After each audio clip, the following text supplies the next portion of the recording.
Yes, people, Honest Rivals back again. Abs in the building. I'm joined with two very special guests, man. It's not going to be a immature kiddies stream today. We've got some big guys in the building. I think I'm older than all of you lot, but well, we can discuss that off stage anyway. But I'm joined today by Mr. Joe Tier, Mr. Chelsea and Ipswich, and I'm joined by DWTT Gary in the building. Yeah, how you guys doing, man? Doing good. Doing good. Yeah, I'm good. Thank you. Thanks for having me on. Yes, same here. Brilliant. So yeah, man, we've today is episode 24. I can't believe we've done 24. Obviously, last one before the turn of the year and all that.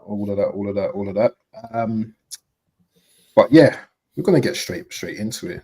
Big up to all the chat and everything. We're going to get to your comments and questions in a moment. I know the Assemble is probably going to have loads of questions, but we'll get on to that in a moment. So I have to speak about Ipswich versus Chelsea. Yeah. Because I kind of forecasted Chelsea to go into that game and batter Ipswich. I don't know, for some reason, I just thought Chelsea were just going to go there and just do what they do, smash up Ipswich and come away with 3 points. But the Tractor Boys had they had a plan for these guys. And obviously it was a 2-0 victory. I think Delap scored, and then our boy, I'm not even. He can't claim Chelsea. But He's not Chelsea. He's Arsenal. He's not Chelsea, but one of our boys done us proud. Is it Amari Hutchison? Yeah. Done the deed. Put the dagger in Chelsea, and yeah, it was a great victory by Ipswich. Joe, I know you're an Ipswich man, so talk us through that game and tell us how you felt and everything. To be honest with you, obviously, like you say at the start, I support both teams. But going into the game, I saw the teams and I looked at how we sort of done a mixture of, well, this is Chelsea's team, was a mixture of Premier League, then you've got the conference sort of mixture. Obviously, with the festive period, you swap and things like that. Soon as I saw people like Disasi at right back, and then you've got like three sort of number 10s like Felix, Palmer, and Nkuku there, you're thinking, we have a chance here. Because these people have not really played with each other, and Disasi's not a right back, and you had three right backs on the bench. I would rather have a lot. I'll ask you something just before you carry on. Now, I want to just get into Maresca's thinking. Why has he put Disasi right back then? What's all the change of? I don't understand. I think with the festive periods, I sort of get it, but at the same time, he's not a right back. I'd rather play someone like Acheampong in there, because get him some game time, and if he gets it wrong, he can work on it. He knows what to do.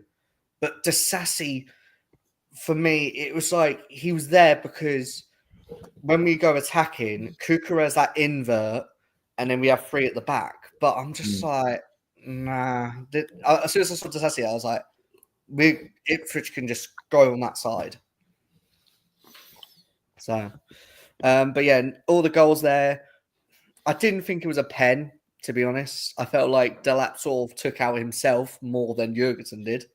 And like you say, Amari Hutchison, he is Arsenal's. We only gave him one game, and he came on briefly against Man City in the FA Cup. He is Arsenal's. Like, if he played more games than us, then I would say he's ours, but he's just not Arsenal's academy. So,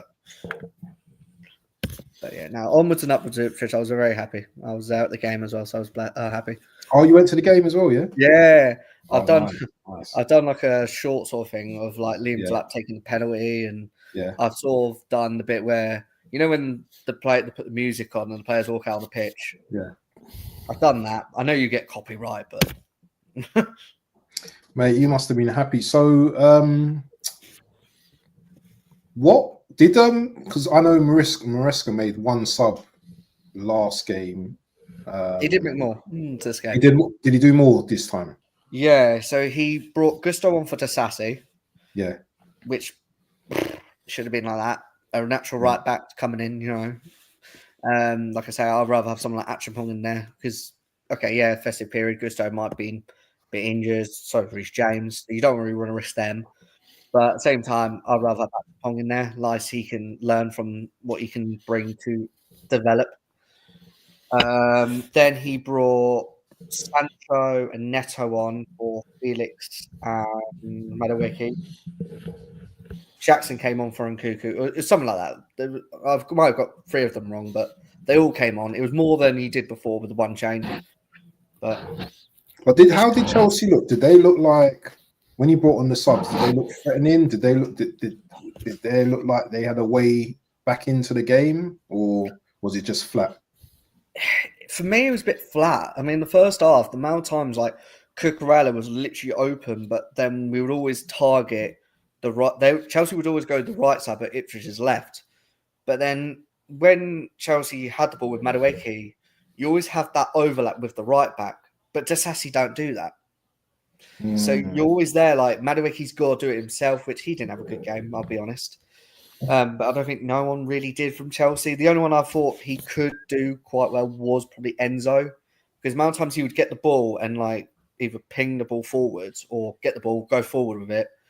But it's Chelsea always do bad around December time, so it is what it is. So, but like you say, I'd rather have Achapong at right back over to Sassy, to be fair. But so you just think it's just a temporary blip. DWT, what do you think this means, like in the grand scheme of things for the league right now? Because we know Forest are second right now, and obviously we've got our game tomorrow against Brentford, which we don't know what the outcome of that game will be. But do you think, Chelsea, do you think they're going to dust themselves down and, go again next week, or obviously this week? Yeah, I mean, I kind of feel like Chelsea, they are what they are. They're a little suspect on the back. And what I've seen in many games is if the opponents are not having good shooting days, you're going to get outshot by them and you're probably going to lose. Because they on the attack side, they're going to beat you. And they're going to beat most teams, right? If they're having a good day on the attack, you're going to lose. But defensively, they will give you chances. And I've seen it pretty much in every game they've had. They're going to give you chances. If you're clinical, you able to put them away, put pressure on their back line, you're going to get chances to compete in the game and maybe get some points. And we've seen that. And that was, I mean, I think the fact that they were coming in on a winning streak maybe meant that luck of the opponent just not having a good shooting day, it was going to come back to haunt them, and it did. They didn't have a good day shooting, which I think is kind of up. They've been up and down like that all season, but they've been able to get one or two across the line. Yesterday, they struggled. And hello, everybody who joined from the channel, all the friends of the channel. But I think what we saw yesterday is kind of what I believe is the major concern for them. Defensively, they're not where they need to be. Offensively, they got the talent. They just need, it's going to take a while to click. We've seen that inconsistency with them. So for me, that's what you probably have seen in many games. The difference is the opponent has basically not been able to finish their dinner. And yesterday, Ipswich was, I think playing Arsenal before that and coming into this game, they kind of like they probably were like, wow, somebody just opened the door for us, right? Against Arsenal, not so many chances to get by defensively. I think we're pretty strong. So I think that's, after you play Arsenal, you play another team. I think you see a dip in the defensive formation and structure and play, and it probably looks like somebody just opened the door for you. You know what I mean? So I kind of felt like, they threatened us as well. All right, they didn't get any across the line, but against Chelsea, you're going to get more chances, and we saw that. So for me, I've been saying this pretty much, even when they took, they jumped ahead and were sitting second pretty solidly with chances to pull away. Defensively, that was going to be their main key for me, and it showed up yesterday. The offense has been like that all season, but I wasn't surprised by it because I've always felt their defense was going to struggle in games, or sorry, not struggle, but actually give up opponents a chance to stay in the game, and even in this case win it when they had double the amount of shots, double the amount of chances, but you look at the scoreline, you go, nothing. They weren't able to do it, and that's what happens, So I think that's par for the course what I saw, and nothing surprised me. What surprised me, is that teams haven't been able to take advantage of them as much, and we saw that yesterday. Ipswich, a really good game. I think coming into that game after the one they played against Arsenal was probably a good lift for them. So you want to be trending upwards, and that I think they can take what they did in the previous game, brought it into the last one, and we saw what we saw. I mean, Delap has always been he's been a player that usually puts a lot of pressure on defenses. I don't think Chelsea has a player that can compete with him like some other teams. So yeah, no, they and this season has proved it, right? I mean, you've seen. I mean, Everton is surprising everyone, and everybody's thinking they're going to be out the league at some point. But I think there's some of these teams they're structurally sound. They're not going to give you anything. They're not going to pressure you, but they're not going to give you anything. So I think this is it's a good and bad year depending on who you are. So yeah, no surprise for me on that game. It's all a matter of will it happen, or will Chelsea be more consistent? And we saw that yesterday, right? I mean, they had chances, but couldn't do it. So, and it comes back to we always say those misses will come back to haunt you, and it did. So So maybe it's the obvious thing, but like I said, defensively, that's going to be their Achilles heel until they fix that. Offensively, it's going to take a while to click, so they can get the consistency right. But defense, I think they still need more parts to fix that up. So just a quick one before we move on. There's been talk or gossip about maybe Delap going to Chelsea. Open room here now, so you can talk when when you need to. But do you think Delap could fit into this Chelsea side? Because he is talented, as you know, and he offers something different to what Jackson does. Technically, I think he's very sound. I think he's a very, very good player. But what do you guys think? Do you want to go, Gary? Or? I'll let you go. Mm-hmm. I think with Delap, I think he will be a good player. Don't get me wrong, but I think it depends how much, because we're sort of in the driving seat, but the only ones that could get him quite on a cheap is Man City, because they've got that buyback option on him. They've got 20 million on him. So what they could do, if you're City, you could be like, we'll sign him for 20, and then Chelsea can, let's say Chelsea, for instance, 50, 60, then they can sell him to Chelsea for 50, 60. That's how football is nowadays. It's just a bit mental. It really is. We've been linked with, like you say, with Delap, and also the other one was Evan Ferguson of Brighton as well with Chelsea. Mm-hmm. I think Jackson does need that, come on, because he did have that chance. Yes, he was offside, but because he's still raw, he needs that competition to keep him going. Yeah. But like you say, with Delap, he is like sort of like McKenna's sort of style of play. Like he likes that big, tall striker that is a nuisance for defenders. Yeah. And like what Gary said, like with Chelsea, we haven't got that sort of leader, or like you look at Arsenal and look at Liverpool, like with the Van Dijks and Gabriel. And I would mention Saliba, but like Gabriel is teaching Saliba, like this is how you do it, sort of thing. And now Saliba's learning that. Yeah. So that's the difference between, like the Liverpools, Arsenals, and then you got down here, you got Chelsea, because we've not got any leaders at the centre back role. Do you know what? That's a good point. That's a very good point. Very good point, Gary. Yeah. No, Delap, huh?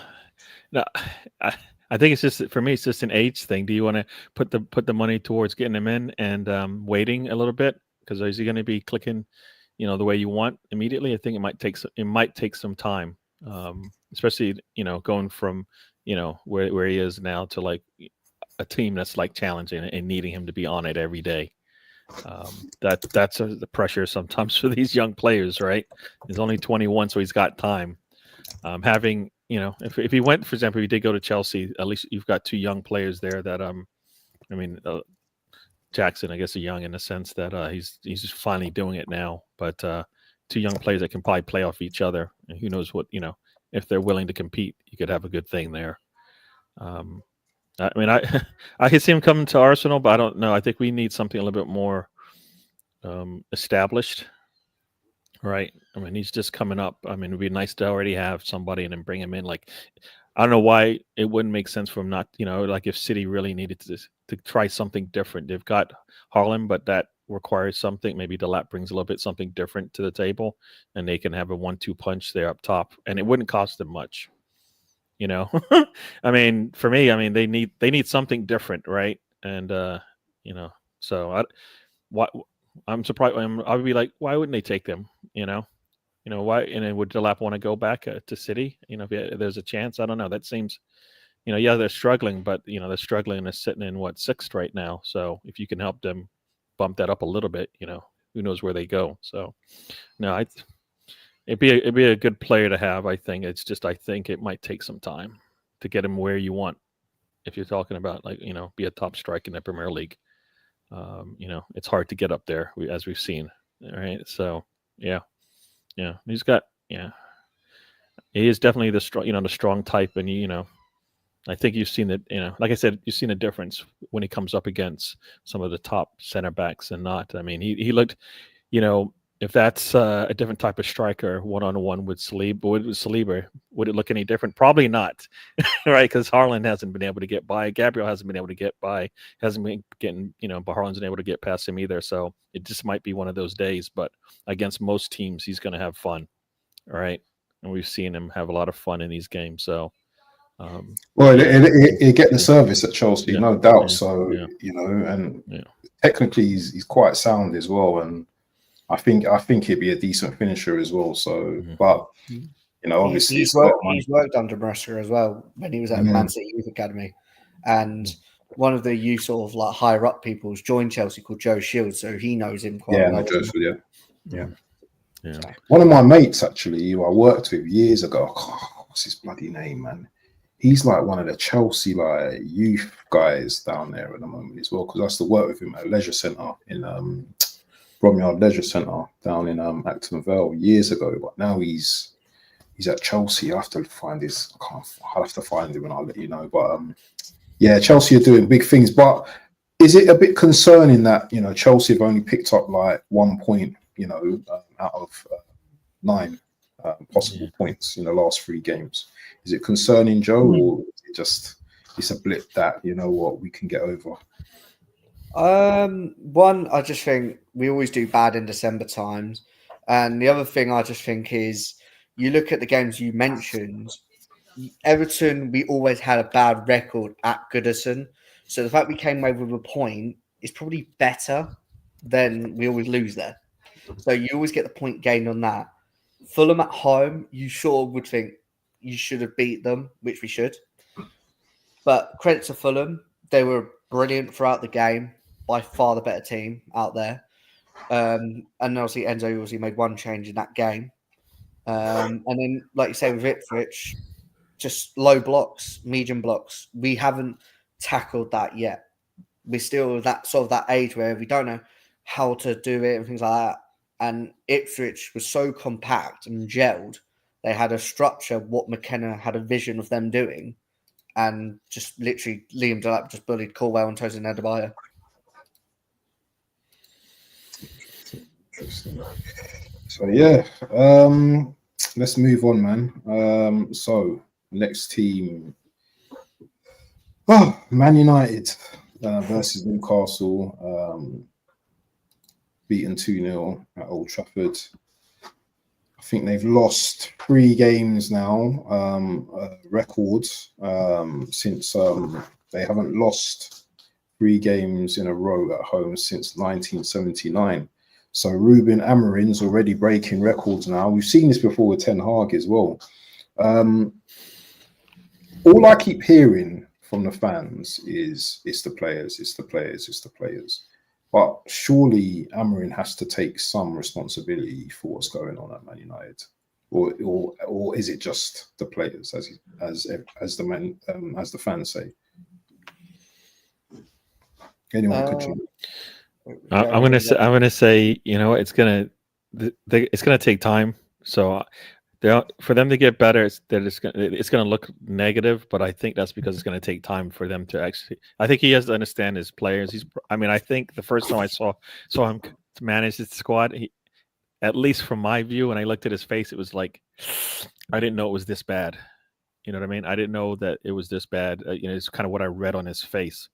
Um, we know everybody expects that Manchester United will go out there and get the players that they need going forward, but for him to get it's one of those things where can a manager, a young manager like him, kind of put his wants to the side for a little bit for the good of the squad, and just try to get the best out of the squad to what he's got. Right, he's got half a season to get something out of them, even if that means they're selling most of them anyways. But do you just do whatever, overachieve with what you got? Meaning you might have to take your 3 at the back and do something a little different just to get something out of the squad to see it through.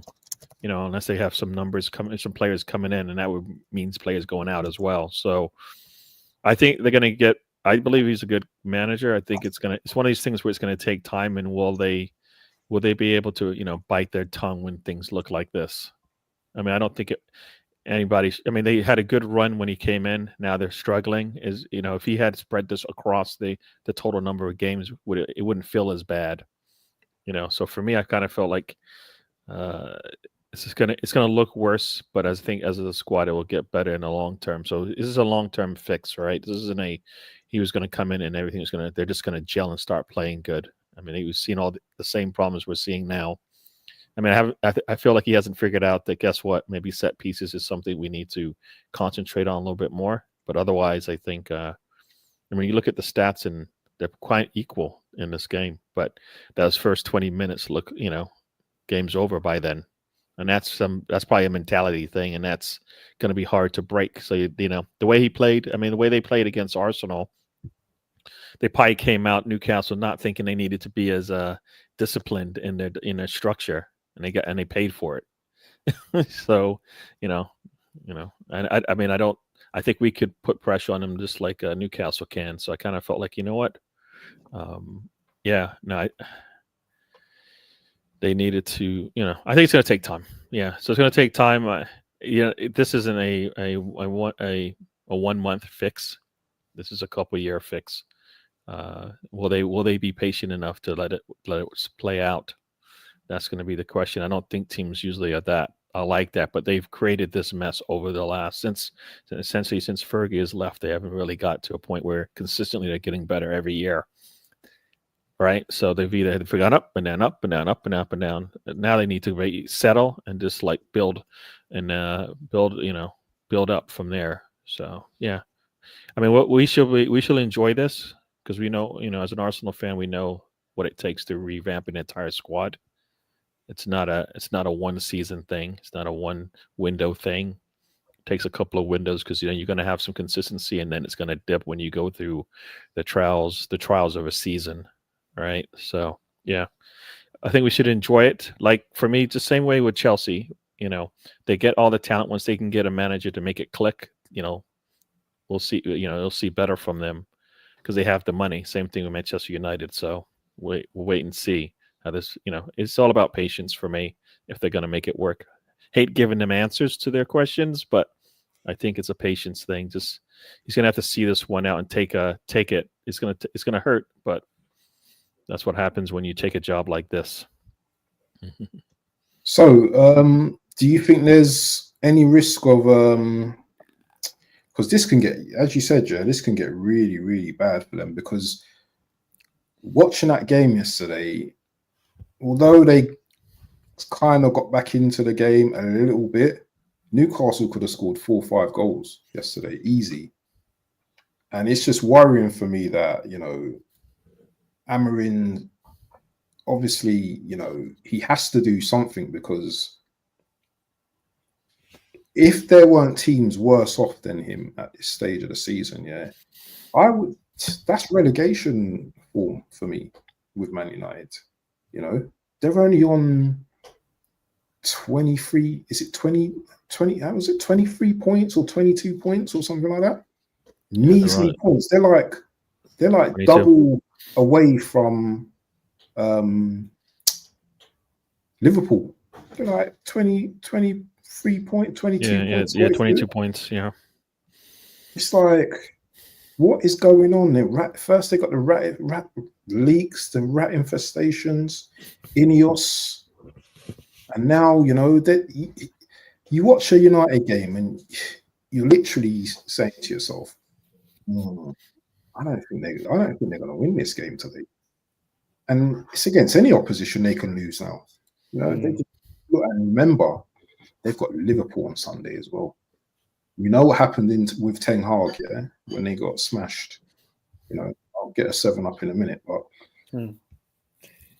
this on Sunday, it could get embarrassing for Amorim. It could get very embarrassing for him. And it's worrying when after the game against Newcastle that Amorim mentioned relegation. Like, when do you ever see that or hear from United? From years, you never think they'll be around that. But as soon as Amorim said it yesterday, it does scream alarm bells. And the thing is, for me, I bring it to Ineos when they should have sat Ten Hag after the FA Cup, get a new manager in. He gets the pre-season, decides what he wants from the team, and then he stays who goes and who they want to bring in. But the fact is they thought, oh no, we'll keep Ten Hag. But then they sacked him a few months later. You think to yourself, well, who are we going to get? Because Amorim was one of the candidates for Ten Hag in the summer. And then they turned down Amorim first. So it's just spelled for me. It's just a bad call from both Ineos, the Glazers, and like you say about the money and all this, but they need money for the roof, the stadium. They need to sort their rat problem. Kick Bruno Fernandes out of his family. Come on, you got to tell him to move out now. But there's so many players on big wages as well. Like, who will go to? Who will they go to? Because they're such on big wages, and no club will want to pay their wages. Really. Yeah, it's going to be a long time coming for them to change. There'll be a lot of players probably out on loan and all of that kind of stuff. I mean, because they do have some talents. Does it work all together? Probably not. What we've seen, it doesn't work together. Yeah, you two, like a prime example. Like, look at Arsenal, for instance. Like, your process and things like that. When Arteta came in, I think he obviously had Aubameyang, and he was one of the biggest earners, and was like, "You may be the biggest earner, mate, but you don't fit my system." And then you let him go on a free, and that for me was the best business you've done. Because he was such a bad role model for like the Sackers, the Lewis Skellies, the Ethan Nawaris, by turning up late for training. And you got to turn around and say to him, well, we don't want our youngsters to do that. You're meant to be the leader, set by an example. And if you don't do it, then see you later, we'll terminate your contract. And to be honest, that's the best thing that Arsenal have done. Definitely. Yeah, I personally didn't like that because just before that, Arsenal re-upped with him. So for me, it's one of those like bad businesses, good position. Like it sounds like after the fact, you're like looking at it going, why did you sign him if you weren't necessarily going to build around him? Like they signed him, they wanted to keep him for what prestige perspective because he was a top scorer in the league, knowing full well that maybe he didn't have the mentality to be the player they wanted, or his skill set was going to diminish, whatever the case may be. But everything seemed to crumble at the same time, right? They didn't want him anymore. His play wasn't good. Mine wasn't right, all those types of things. And then it made it easy to let him go. But I kind of felt like you stranglehold yourself because you did put a lot of money on the table for him and then realize you didn't want him. So for me, it's that part, it's on the teams. I mean, all these teams, when we talk about their players making all this money, did they not see that holding on to these players was not in a long term not good? Especially when you look at all the other teams in the league that have quality players that definitely aren't making as much. Why give you a lot more?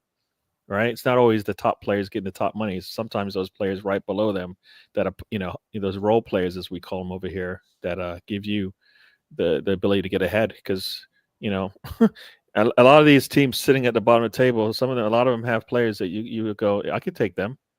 I'll take them, and there's a reason for that. So, you got to find that as well. So it's a squad thing. It's not just the top players making the top money is going to work. So yeah, no, I didn't like it at the time, letting a man go after paying him. That's the part that I didn't like, because the whole process didn't make any sense. A year later, it only took 6 months to figure out you didn't like him anymore. Like, what happened before you signed him? You know what I mean? Like like I'd rather not hold on to a player just because of the value that you think you might lose if the chances that you think he'll be worth less to you as a squad can happen so quickly. You might as well just let him walk, all right? Or not re-sign him and just let him play out his contract. I mean, they did that for Partey, and you see what happened there, right? Now can pretty much go where he wants, but at some point you can't take the monetary risk if you can't, especially you don't want to take that risk. So. Yeah, it's kind of how I see that one going. So yeah, no, it's going to take them time, but I think they have the money to go out and buy. Like the thing is, they bring in quality players as opposed to just players that want to earn a paycheck, right? I mean, Bruno Fernandes being the captain, for me, that's not good. He's not a captain material. He's not a leader.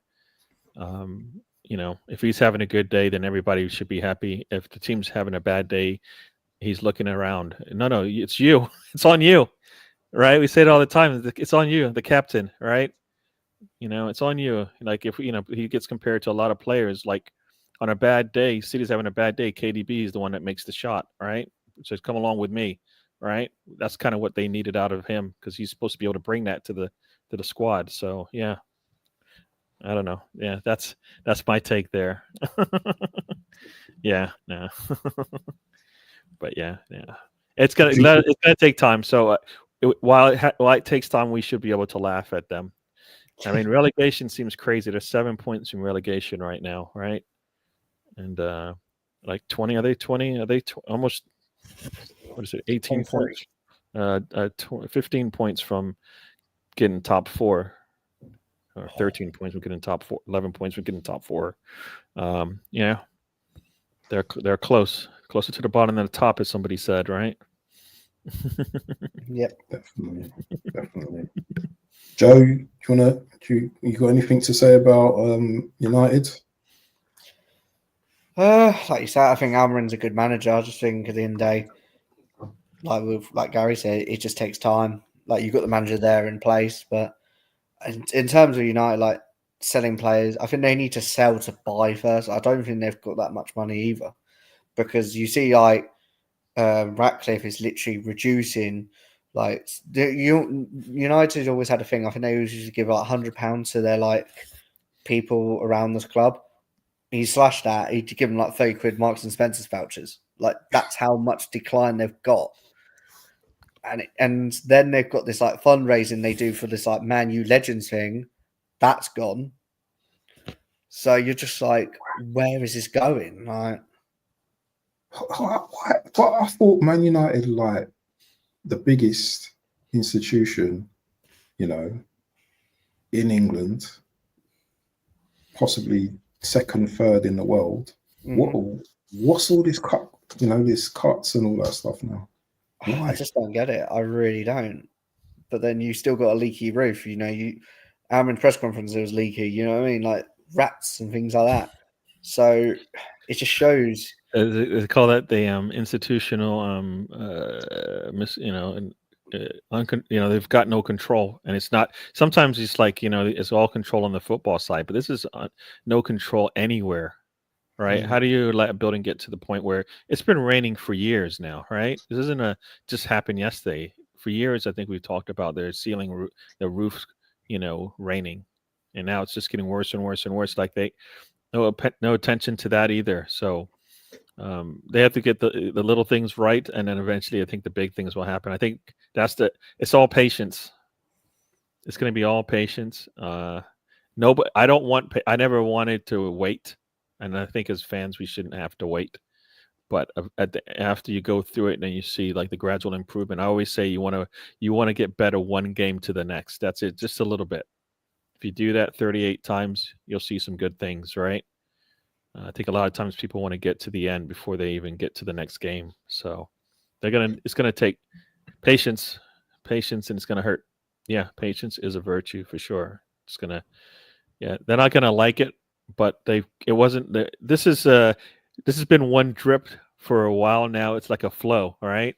They didn't fix the one drip. They didn't fix the second drip. They didn't fix the third drip. Now it's just pouring, and they wanted why is there a problem? Because it's you didn't stop the first little drip, which probably was. Guess what? We don't have the right manager, or we're being led by the wrong captain. Whatever, pick one, fix one of them, and then move on. All right. I'm surprised Bruno's still the captain. Emery comes in and goes, "I don't like what I'm seeing here, and let me see. Let me start from the top. Who's leading these guys onto the field? I don't like this. You know what? Just take away the captaincy. I'm going to have a group of players like, Arteta kind of did that till he figured out, which one was who, right? And then move on, because that's what he's going to have to do. This is there's somebody on life support, right? And we can't fix all the parts. We're going to save one part and keep moving to the next, right? Save the most important part and move to the next. So I think who's leading them is probably key if you're going to have a leader, or else it's just Amarin. Amarin's like, I'm the leader, follow me. See what I've done with Sporting. I'm doing it here too, right? Some confidence needs to be shown. I don't think these players have the confidence either. All right, so it's a mental thing. It's a money thing. It's everything. So yeah, we shall see. We should enjoy it as fans of rival fans. It's because why not? Right, because they'll be laughing at you. It happened to you. Yeah, right? Of course. Oh, yeah, 100%, 100%. But yeah, let's move on from United now. Obviously, we need to talk about the leaders at the top.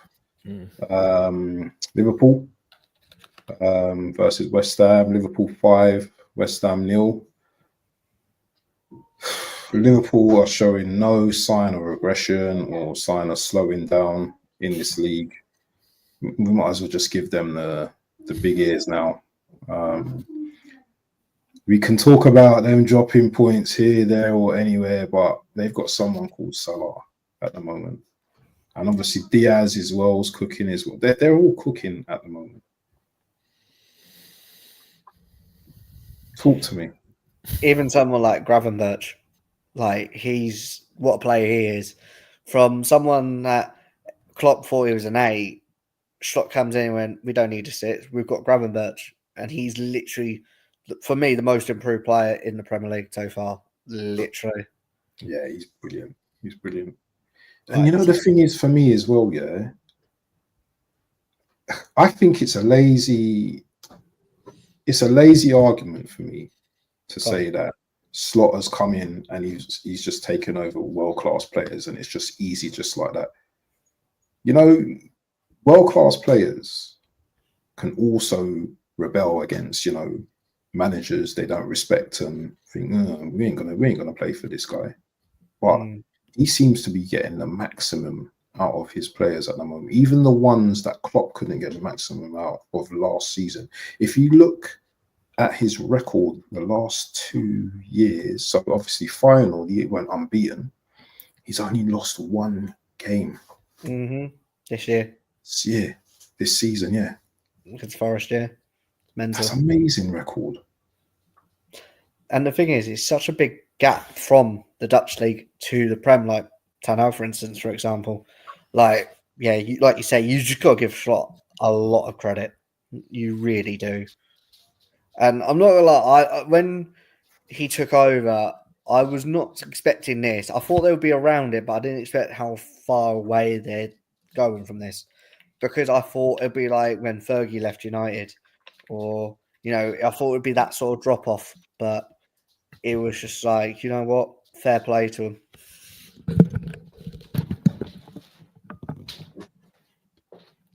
Yeah. Well, there's so why not says Man United continues suffer persist and KG, that comedian art stars opts for a ceasefire yesterday in his live.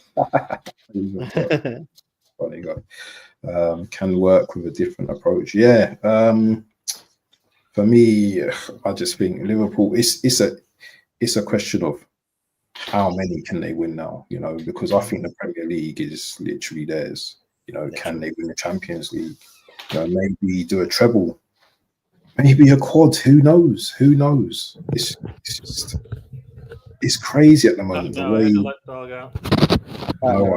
It's crazy the way Liverpool approach this season. Like they've just they just hit the ground running. You know, players like Salah's breaking records. You know, what's he got? Something like 30 GA or just under 30 GA, like in December. Literally, You know? yeah, I think that is, yeah. It's crazy. It's seriously crazy, man. And the thing is, what's more crazy is like you saw when they literally done Tottenham, and you look at the players who did really well in that game, like Szoboszlai, Diaz, and then come Leicester, they were on the bench. So you could tell he knows how he wants to bring the players in and things like that, and they all put a shift in for him, you know. And it's just like you think to yourself, like they've got that such good togetherness with him, and he's got something going there. Definitely. Saskia, I don't know, man. Seriously, I like to have the optimism at times, but I don't know with this Liverpool side, man. Unless, you know, Salah gets a big injury. Remember, they've got Jota as well. They've got Diaz. They've got a team that can score goals. I'll tell you something, yeah. As an Arsenal fan, as much as I hate it, yeah, I enjoy watching Liverpool games because you're seeing the attack, you're seeing them. It's not pass, take your time, pass. Liverpool and Chelsea have been probably among the most entertaining teams this season. You know, watching my team is just really just pedantic. It's slow. It is just so boring. The last game against Ipswich, I nearly fell asleep.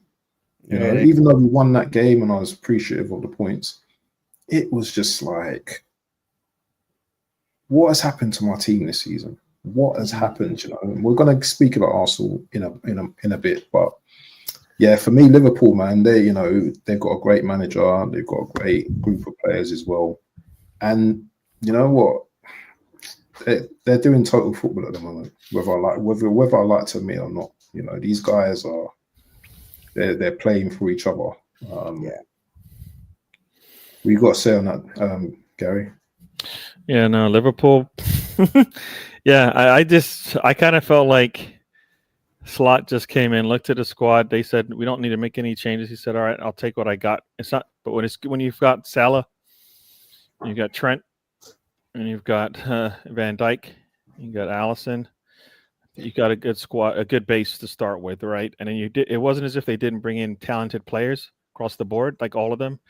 I think we could see some good in all of them, right? Konate has shown, that him and Van Dijk are a big, a strong mid center back pairing, all right, competing with the best in the world. So I kind of felt like they had all the pieces, and then they just probably needed a different voice. From what we've seen, it's just a different voice. That's all it is. I don't know if they're. I mean, I think he's given them a little bit more confidence. He's got confidence in them. They've got confidence in him. They don't. They play for 90 minutes. Not too many teams play for 90 minutes, right? And you see a good half here, a good half there, but like for 90 minutes, even if the other team's having their best day ever, they're still pushing, right? You go up one, you go up a man, and they're still pushing you, right? That's kind of. I think, and then they're bringing on players. They're not phased by anything that's been happening these days. I think he's, for me, I always say just play, play just play 1 minute, play one game, play one half at a time, and then we'll see how we look when we, at the end of the day. Definitely a confident team. Salah's clicking, Van Dijk is stopping everything. Like, the goalkeeper, doesn't matter what goalkeeper they have, right? Goalkeepers stand up on their heads once in a while, but in reality, not much is getting there, right? Midfield is playing really great. McAllister and Gravenberch just playing really good. The one thing I think the one thing that the Konate injury is shown, and now I think Gomez went out with an injury. Yeah, he got injured. Yeah. Once again, I feel like they might make it to this point, but will Van Dijk be the Van Dijk at the end of the season? Because I felt like he's had to do either mentally or physically do a lot with Konate being out. And will that come back later in the season, when things start to get tense, will he be able to carry them through? We'll see. I mean, he's got that quality to do it, but I kind of felt like this might be another thing where you just do what you got to do, and then we'll see how they do. Because the only way this is going to work, the only way that things are going to happen is if Salah falls off, either in form or an injury. Van Dijk falls off either with form or an injury. That's all you can do right now because everybody had their chances. Everybody had their chances to keep things close. Now all you can do is just keep doing what you got to do, and see if they have a little dip in form, a little dip. Have struggles. They haven't struggled with injuries yet, right? Yeah, they haven't struggled with injuries yet. So I kind of felt like, what, we'll see. Everybody's usually had to go through this, but when we said, okay, when they play 2 games a week, maybe it'll happen. We've seen none of that, right? We've seen none of that, even with 2 games a week. So in January they're going to go through the same struggles as everybody else. We'll see if it if that is when it finally shows its head. The struggles of a season. But in reality, I think mentally they are right where they need to be. That's good. That's not for everybody else. Yeah. It's good that you mentioned January because this is going to be a big test for all the top clubs, the top 4 clubs now, because games are just going to be coming thick and thin. So this is where squads are relied upon. So we will see in it whose squad is durable during this time. But I want to quickly talk about Arsenal because they've got a big game coming up. But the Assemble's always got loads of questions and stuff as well. But he's spoken. He's mentioned this here. He says, "Question: do you think? I think he's saying Saka. Oh, is it Salah? Question: Salah. Do you think Salah could have produced these GA in the past 10 seasons? In my opinion, this system-based game is easier to get stats against." Mm-hmm. Do you agree with that? I do agree where he's coming. I do understand where he's coming from. Like nowadays, records can be beaten, but like if you look at probably when we were like at the prime time, as you like John Terry, Carvalho, Ashley Cole, I don't think Salah would have been there around that time. I don't think he would, but I do understand where the Assemble's coming from. So, yeah. Mm-hmm. Gary? Yeah, no, I think the game's changing, but you got to have everybody all in, all right? And I think that's the key thing. Yeah.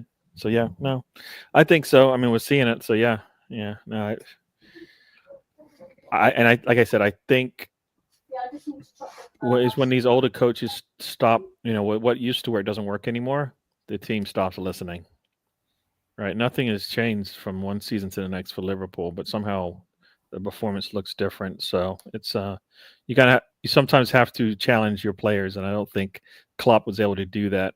Kind of let's just keep doing the same thing because it worked, and it's like, something new needs to change, right? We need to put a new challenge in there. Maybe a player that comes in that messes things up for everybody and makes it a little bit more of a, brings something out of everybody. So, but no. I don't know if I'm answering your question correctly, but I'm surprised Salah is playing so much. You're up 3-0 at half. I don't know. I think you save him. Defensively, they've been solid to some degree, but we'll see. Like I said, that's the only thing that's going to help the rest of the league. Think about it. If they are, I don't know, 10 points with a month to go in the season, they're not going to have to play much, right? They're just going to have to see out some games, and then it's over for everybody. So it's going to be it's going to be man management for them. Right, they're already into the next round. Right, they're going to finish. These next 2 games. Do they even need to play them? And win them. They just need to go out there and perform. But they don't. A win doesn't really hurt them, I think. So it's going to be man management here on out for those types of games. And they got the easier route in the quarterfinals, right, of the EFL. I don't know what that team for North London's going to do against them. All right, even if. We've seen what they've been doing to everybody else. So yeah, they've got things are falling into place for them. They take advantage of it. They could have a really good season. So definitely. There's some questions here. Do you know what? Before I go into Arsenal, actually, before the game, talking about the game tomorrow, let's talk about Nottingham Forest, because who would have thought Nottingham Forest this season would be currently lying in second place? And the thing is, You know, everyone keeps saying, "Oh, they're going to drop off. They're going to drop off." They're not dropping off at the moment. They've won five. They've won 5 of their last 5 games. Where's the drop off coming from? Because you know they're looking pretty good at the moment. Chris Wood up top. You know they've got Morgan Gibbs, Elanga, Aina. They've got who's the guy in the midfield? Is it Christie? Who's the guy in the midfield for them? They got Ryan Yates. Yeah, Yates. That's it. You know they got decent centre backs as well. Is it Mikhailovic, Milenkovic, and Murillo? Murado is who they Yeah, started last game. decent goalkeeper as well. Is it Sellers? Yeah, Sells. Yeah. So, yeah. Sells, sorry. So, how far can they go in terms of like this season? Do you think they can nail down that top 4 place? I don't see why not. I mean, you got to think most of the team the owner has backed Forest in general. Like it's not just Nuno, but previous managers before Nuno. Even someone like Elliot Anderson, like I don't get why Newcastle are selling him. Yes, I sort of get it because they got to meet the rules of profits and stabilities. But I'm sorry, but if you were Newcastle, you should have been there. Like, look, we'll take someone else. You go to Forest, but we keep Elliot Anderson. But yeah, he's another one. He's done really well. And like you say, you mentioned all them players. I do think maybe, not saying it's bad on Chris Wood, but maybe as another backup striker, I think, because I know they got Owonoyi and things like that. But I do think if Wood does get injured or he does come discomplacent, then I think another striker would help. But like you say, the back line just brilliant from Forest. Really is like Murillo, Milenkovic, Anya, Nico Williams. So yeah, all those players, brilliant. Fair play. I would say Nuno's probably my manager of the season for me already because everyone would tip Forest to be in the bottom or bottom 3 around that. But the fact they're second is another thing. Definitely, man. They're doing well as well. Penguin says I love a centre forward at Arsenal like Wood, big shit house. Yep, definitely.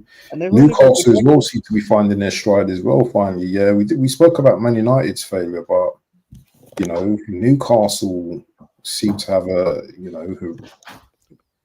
they've got Tonali balling out, Isak, Gordon, they've got the team.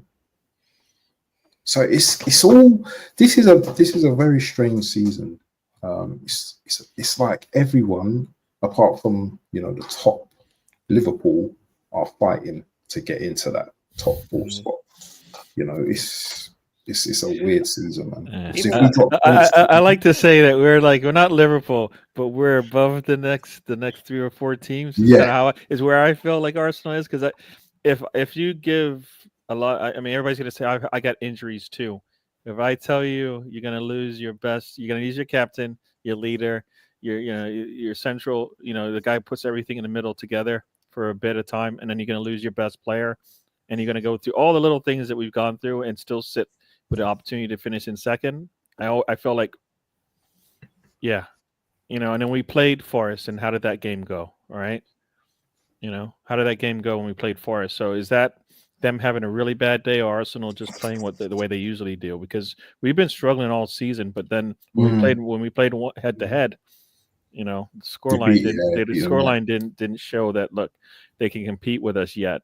Which is I think we've earned that right to be in a position where we can take over games like that when teams want to come out and play with us and they realize I shouldn't do it anymore. All right, but until we figure out how to break the seal, break the low block, we're going to be seeing these low games from us. But Forest, I think Nuno's a really good coach. I thought that when he was at Wolves. I don't think he got the time he needed when he went to North London. And he's shown he's consistent with the way he's playing. I don't think they have any international games to worry about, so they have less games. So, I'm not saying they're Leicester City, but they have the opportunity to just worry about the Premier League, and finishing in the top 4 is definitely in their grasp if they're able to keep up the form, and as you said, if they have the depth to handle any kind of struggles. Right, Wood goes out. I mean, you got Elanga, you've got who else do they have on the bench that's showed up for them as well? He was out. Hudson-Odoi. Adoya, yes, Yeah, right. that's That's right. Adoya. So they've got players that have found their stride now. All right. All right. So I kind of felt like, what, Salas has been really good for them. So, but Do you think they're strengthening January, Joe? Mm. Or do you think they just keep it as it is? Because you have to be careful as well. If you strengthen, you might, I don't know. I was going to say, you don't want to tinker a winning team, but nowadays it's all about having that depth, isn't it? I mean, they've sort of got that depth already, though. Like, like Mr. Gardner said here, Gibbs White, Kalamazoo-Odoi, Elanga, they're the main three they've got. Then you've got people like this, I think he's called Sosa, and then you've got Jota, who looks like a B-Tech Jack Grealish. So they've got that depth there. It's just, like I say, you don't want to overdo it, but you sort of, nowadays in football, you do need that depth. And what's interesting with Forest as well is, I think, that's why I said I think they're looking for a striker, is you look at all the players that they've got, the current, so I wouldn't say they're flops at their previous clubs, but like they didn't really get a look in at those clubs. So you look at Sells, he was at Newcastle. You got Anya, was at Chelsea. Nico Williams, Liverpool. And then you got Hudson-Odoi, Chelsea. Elanga, United. All those players who, I wouldn't say they flopped, but they didn't have that chance. They come to Forest, they're actually proven to do really well. I'll take Jota over Jack Grealish. I mean, yeah, Jota knows where the twins, aren't they? Doppelgangers, yeah? Those two, yeah. Yeah. But no, I do really mean, but like you don't want to overdo it, but at the same time, it's all about having that depth and having that your role. And I do think they need a backup striker, personally. Quick question: has Nottingham Forest earned your respect? Oh, massively. Same with Bournemouth, same with Fulham, all those teams who shut up and basically put United like where they are, Tottenham where they are. It's not because I don't like them. I like an underdog. And for those teams to be around there, fair play to them. And it just shows you because, Forest have spent a lot. But teams like Bournemouth, they haven't really spent that much. But it just shows you what the manager does with your confidence and how he has his vision into that club. And it just shows you it's really good. Fox Gunner says it expertly here. When players on a team hit a certain level of confidence, they become mentality monsters, and it's hard to beat teams like that. Definitely agree with you there. But listen, we're going to segue into Arsenal now, and I know a lot of these guys, are going to be talking on Arsenal. So Arsenal go to the GTEC Stadium, not too far away from me, down the road. Face Brentford tomorrow. It's one of those games, where I feel that if we, equip ourselves well, for me, it's between Arteta and Thomas Frank. Who's going to be the best tactically over the 90 minutes? Because although on paper we may have the better players or look like having the better players, and position-wise, 3rd against 12th, Brentford have weaponry in terms of Mbeumo and Wissa. 10 goals for Mbeumo this season, 9 for Wissa. So, I'm not going there, thinking this is going to be easy. This is a tough game for us tomorrow. But I think we need to go into that game with the mentality of we're winning this game, not we must win this game. We have to go into that mentality like Liverpool, we're winning this game. What do you guys think of this game? And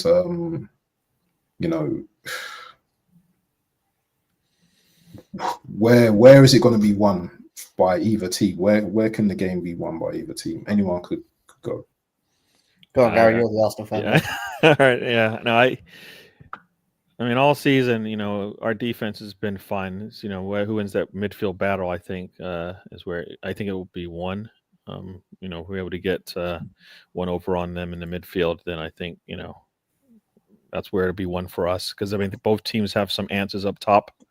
Bueno and Wissa, if you get Jesus back into form like he was a couple games ago, and then I don't know about Martinelli, but Trossard has shown that he can give you something every once in a while. So I think that's where it's going to come. I think it's going to come down to that midfield play. I mean, I believe we got the better midfield players in there. Whether they perform, I've seen, when we played Crystal Palace, I think it's Hughes shined over our midfield there, and but we had more numbers in the game. So that's where I think it's going to come down to how we're performing in that midfield, and if we take advantage there, I think we'll be all right. Defensively, I think it was stout there, so they're not going to get many chances defensively on us. So it's going to be like any other game. We don't usually let us open ourselves up much on the defensive side, so it's just a matter of how we do on the attacking side, and that's been our problem for pretty much the last 3 or 4 years. It's like, how is our attack going to work out today? And is today going to be the game where we don't need lots of shots and we're clinical, or do we need tons of opportunities just to get the one shot to get across the line? Defensively, I think we can keep them at bay. We've shown that in the games we've played, every game we've played mostly this season. So I feel comfortable about the defense. It doesn't matter what injuries we've had.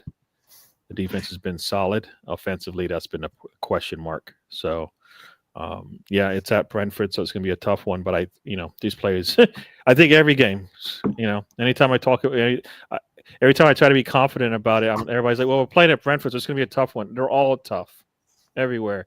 Right, they're all tough. The Premier League is showing itself as a more competitive league than most. Right, was it Ipswich yesterday? Where's Ipswich sitting on the table? Wolves were having a run a couple games ago. Right, they're on a streak, and where are they in the table? So this will, yeah. So so I mean, everybody is giving you games once in a while. They go through their streaks now.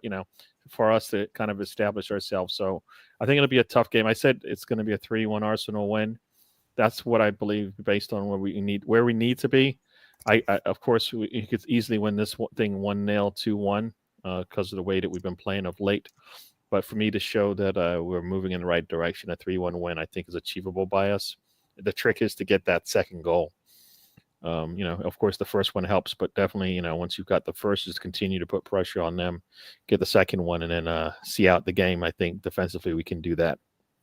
So, like I said, midfield. So I think if it's Rice and Erdogan in the middle, and whoever they decide to bring in with them, they have to win that game in the midfield, and then it will be okay. Joe? Yeah. Yeah, no, I think, like you say, every game's going to be tough, and being at Brentford is tough because you've got to think all season they've only lost one game, and that was for us quite recently. Yes, they've got injuries, but obviously so have yourselves, and so much as everybody, really. But it all depends, like you say, the win or loss. It depends on the managers, like you say, with the tactics, what they're going to do on the day. And also, like you said, Gary, I think the midfield battle is going to be very key when you got like Norgard against Rice and things like that. Havertz has got a good record against Brentford, I'm pretty sure. He scored twice against them, in both obviously at the G-Tech and at the Emirates, as Mr. B told me earlier. Should have been sent off on the one at the Emirates, but we'll sort that one. But I think Arsenal will do it. I think I'm going to go 2-1 Arsenal. But like, maybe put on his team, but I think Arteta's been rating Lewis Skelly a lot, isn't he, as well? He's a good youngster, don't get me wrong, but I think when you're getting someone like Brentford, who's like quite tough, I think Calafiori might need to come in. Definitely. Personally, I'm still waiting for Nweri to get his minutes. If we struggle in this game, I need to see him. Like, I think he's the only one we have coming off the bench that can offer us something on the attack side. I think I think Arteta needs to show a little confidence and trust in him that he'll be able to get it done, just like Skelly. Skelly's been out there playing and looking like he's comfortable in his position, and keeping other players to the bench. I think Nweri, he doesn't necessarily have to start, but he definitely deserves some more minutes, I think, from the way we've seen. So if it is a struggle, it'd be nice to see him come in and play with Erdogan and see how they handle that. I mean, we need to get. Yeah, I think we need to.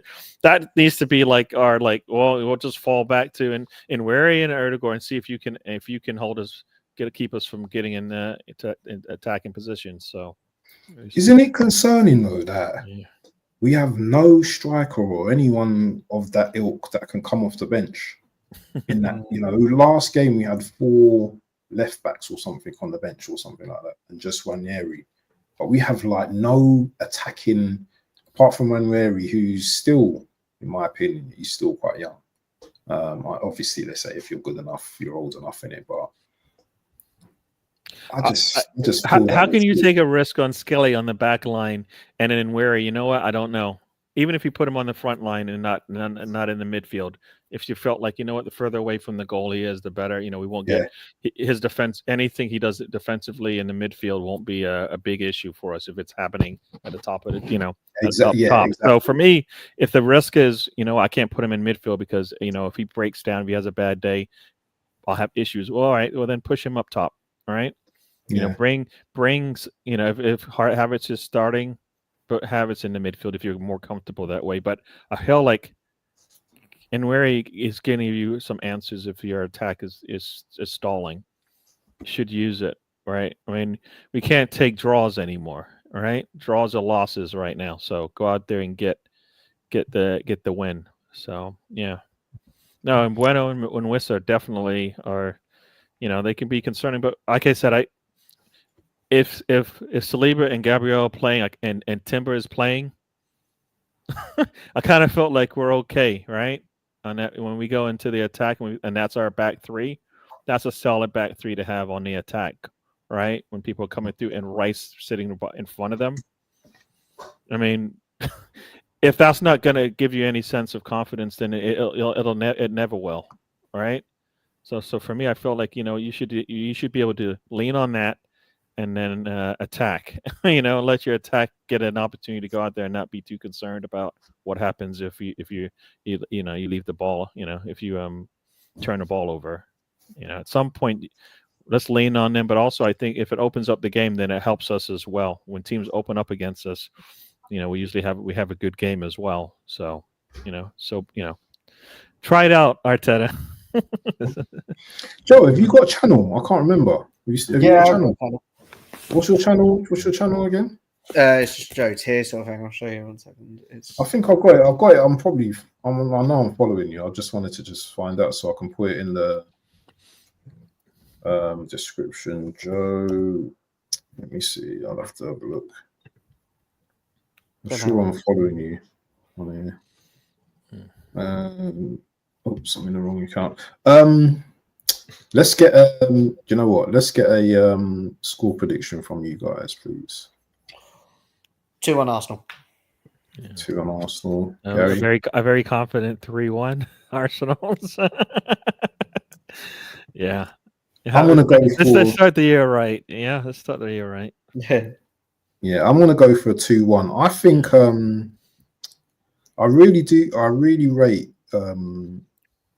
Thomas Frank, and I think he's going to make it hard for us tomorrow. He's not going to make it easy. I can see him just. Oh, I've got you, Joe. It's fine. Ah, brilliant. Thank you. Joe Tier 1920. I'm going to put you in the description. Yeah, I don't know why. I don't know why I'll put 1920 down, but that's I'm like real age guys. Is that when he was born or something? Or, I'm joking. Yeah. So. Give us a score prediction, people, in the chat. What are you saying, people? What's the score going to be tomorrow? Yeah. Like Give us a score prediction. 1, wasn't it? It was 1-0 last season at home. It was 1-0 at Brentford, wasn't it? 2-1 at Arsenal because you had Ramsdale in goal, didn't you? Yeah, that's right. Ray was on loan. Yeah, that's right. Because Ray was on loan at you from Brentford at the time. Definitely. And didn't Ramsdale kick it at Vista or something? Yeah. Oh, I remember. Oh, I just bring back some memories now. That, Sorry, man. You're just man. trying to make it sure. Sorry. Oh, Right, guys. So it's my last episode on Honest Rivals. That's just it's like the Nah, gut punch there. But you know what? We got the win, even though we had to go Yeah, through exactly. a little. You got the win. You got 2 wins. Definitely, You need to keep that going definitely. this time around. So yeah. Definitely. Anyway, so guys, yeah, if you look in the description chat, both Joe and DWT's channels are going to be in there. Let's see what big up to Static as well. Colonel Ward, let me just read Colonel Ward's. So we should be asking why we play in 17-year-old kids when we've spent 800 million. It's a joke. I totally agree with you. Static as well says defense hopefully stays solid. Big up to Static as well, yeah. Defense hopefully stays solid, but it's the attack that I have no confidence with. Arsenal cannot be wasteful. AFC always my guy as well. Static and AFC always my guys. They say January transfer window will be a lot worse than the summer transfer window, but these fans will turn up at the club shop buying more merchandise. Yeah, there's some nice varsity jackets out at the moment. I don't know if you guys want to pay 150 quid for them. Have a good show, gentlemen. Okay, happy New Year to you all, who says Static. 1-0 Arsenal is going to be very tight. Man City, Liverpool, and Chelsea all playing youth at times. That means nothing. MLS and Ranieri old enough because they're good enough. MLS turned 18. AFC is laughing there. Static, big up. Wishing you and your family a happy New Year. Box Gunner 81 says 2-0 Arsenal. Brentford at 22 points at home this year in 9 games, same as Liverpool. Hello, Tyler. Apologies on my delayed response. And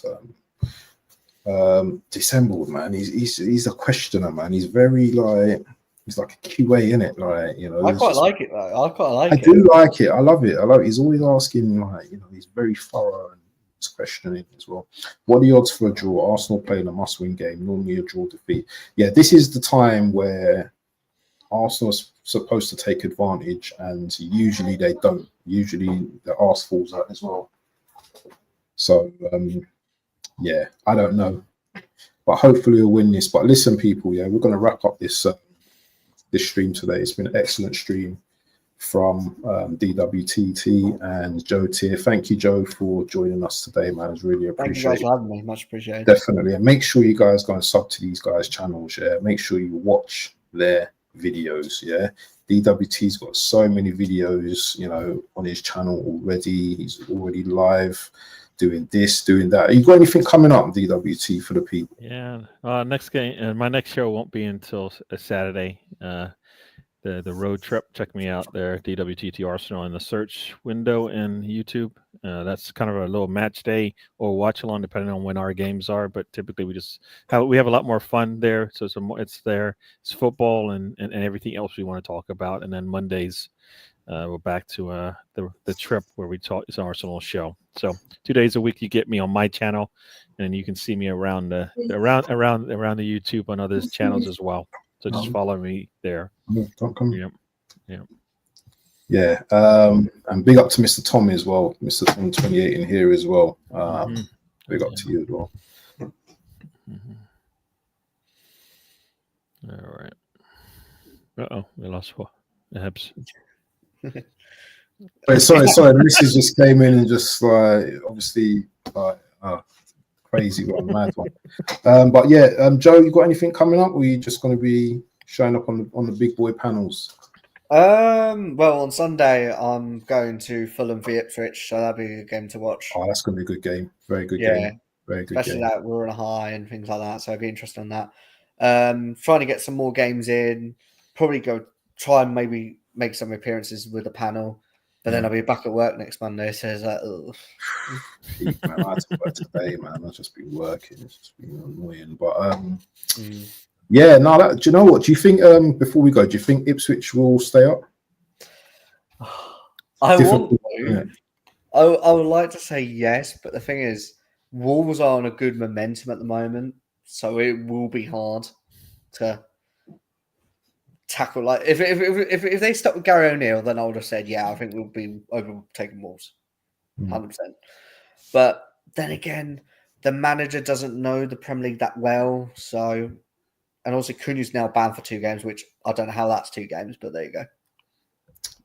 Big up to my guy Tony Claude, Gunner TV every time. Yeah, this guy, I have to give him a special mention every time because when I started off streaming, you know what I mean, I done literally so many streams with him, you know, and he showed me the ropes and showed me, you know, what to do in certain things and how to, you know, be on YouTube as well. So always a special mention to Tony, Claude Gunner.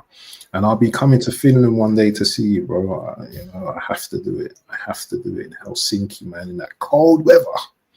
But yeah, people, man, big up to Mr. Tom as well. He says, have a great New Year, folks. Don't know what that means. And Arsenal definitely signed the wrong Neto.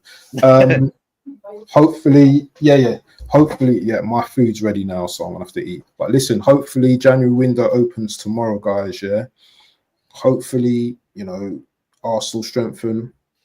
Hopefully, Liverpool don't. But we will see in it. We'll see how it pans out. You know what?